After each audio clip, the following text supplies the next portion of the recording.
Welcome back. So, I'm opening myself up to you. I'm opening myself up to help people understand what's been happening to us. Like, when I was a teen, these are all things that just happened over a short amount of time at different periods of my life. Everything that I've spoken about is just in my teen years so far. I have had a few of my adolescence. I reference back to my adolescence to show a pattern. These patterns, they didn't make any sense to me. When I was a child, I wanted to break those cycles that people said that we were in. Family dysfunction. The one that I was in. I didn't want my children to be separated from their father. I didn't want them to feel how I felt. I didn't know that curses were working against us. And I didn't know that God was saving us from these curses. Saving me.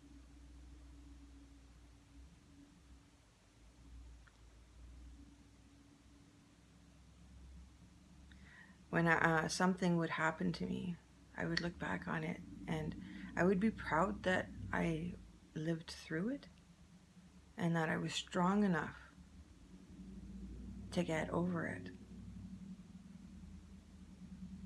And I often reference my own experiences when I talk to people.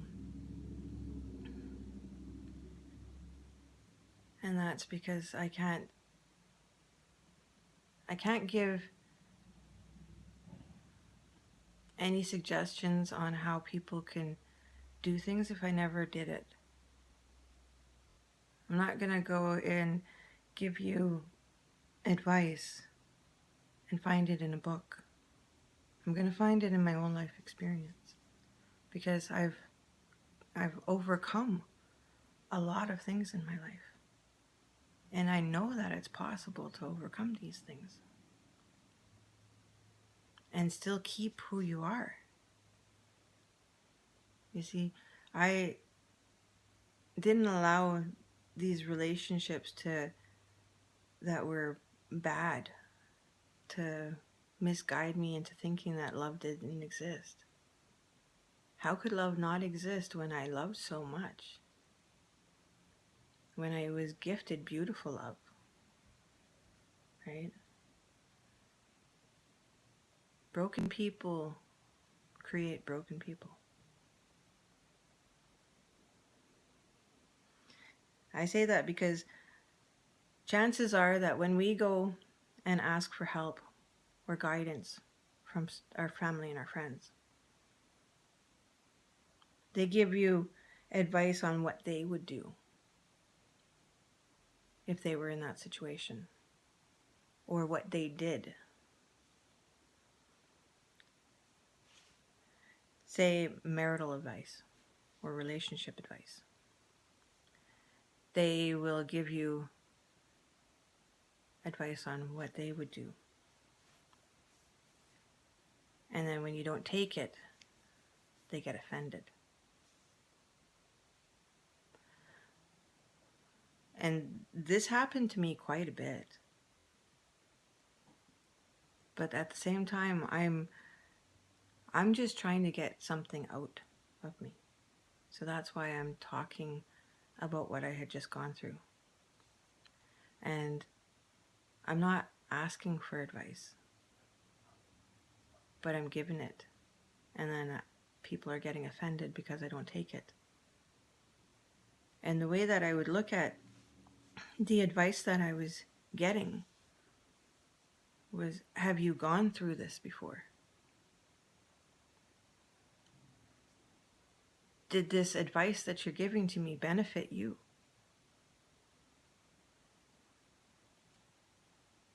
Do you still have a happy, healthy relationship? And chances are they didn't. They had a happy relationship with somebody new. I am trying to hold on to the love that I had, not find somebody else to love. So I didn't take advice, and I offended people.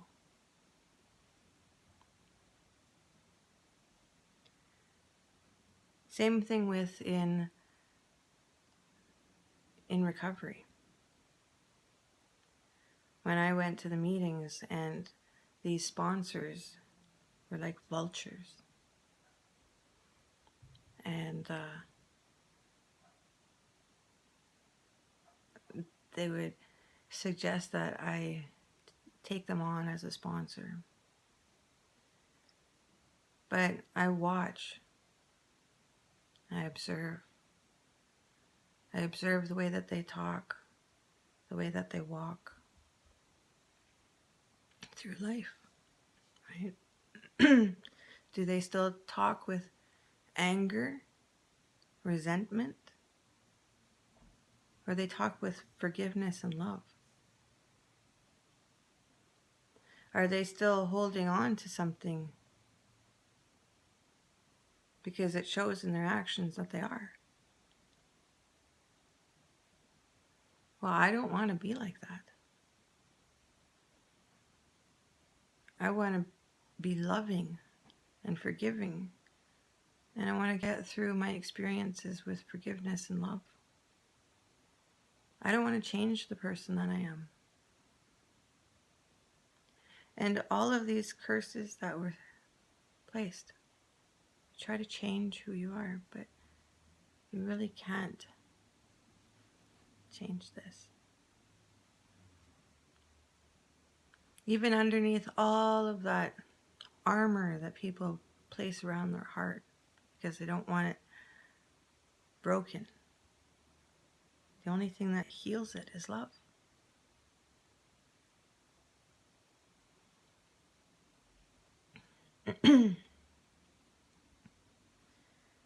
I had told one of my sponsors, I only had two, and I told my first sponsor that I was scared of the secrets that I told my ex-husband. He knew a lot about me, and I was scared that he would use it against me.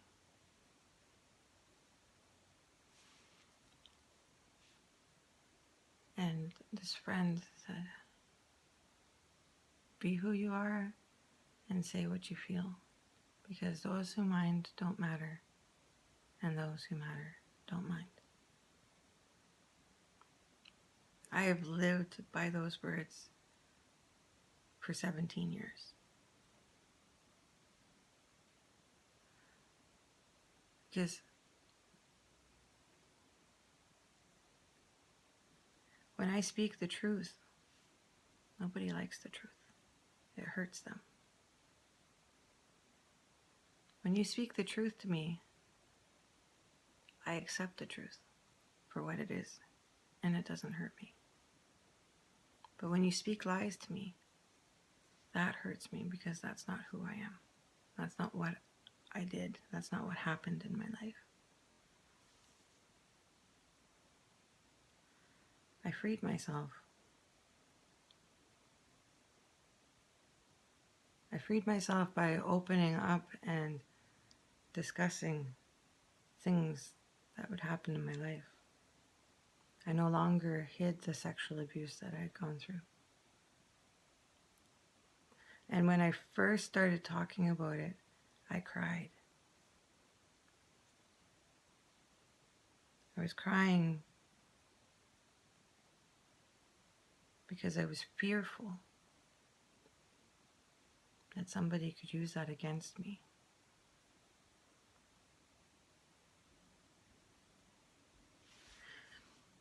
And then when I stopped crying after I talked about it, I realized that I was healed. When I went to a sweat and I gifted all of this stuff to the Creator,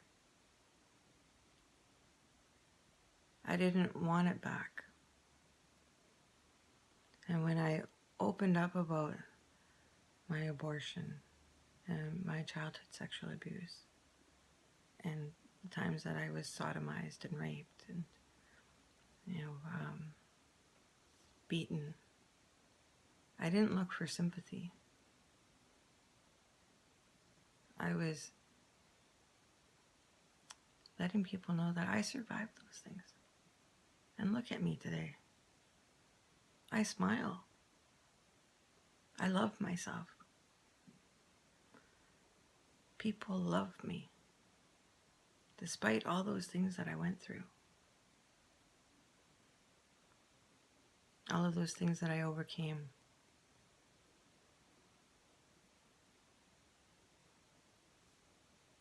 Alongside of the curses that were working in my life against me. I've had bad experiences. I've had bad relationships. I've chosen the wrong types of people. And this is in between when these curses were taking effect in my life. And I got through all of those because I knew that I could get through anything because I've gotten through everything. It would just take a little bit of time. I needed to find myself. And I usually did. I always did. When we speak about the spirits, it angers not the person. It doesn't anger you. It angers the spirits that are around us. And if our reaction is anger, it means that our spirit light is very dim, extremely dim. Because the truth doesn't hurt people. It hurts the spirits. And truth actually builds our character. Facing the truth in our life builds our character. When you tell me something about myself that is true, like when I'm overreacting with my daughter, or I'm just going on a little bit too much, and she confronts me, and I stop, and I appreciate that she told me the truth. Because without the truth, we can't do anything. We hold on to lies. And without knowing that there's a problem, you can't fix a problem. Like when you're driving your car, you can have a flat tire and you think that you can continue to drive on it, knowing that it's got a little less air than the rest of the tires. But when you hit that bump, that tire is going to push up and make that hole that it has a little bit bigger. And all that air is going to come out. And you think, that's okay, I can continue to drive. But no, then the tire starts to pull apart and break into pieces. And then you're riding on the rim. And then you wreck your vehicle. It's the same thing with us. See, the truth was that you needed to repair that tire. And you wouldn't have ruined your vehicle.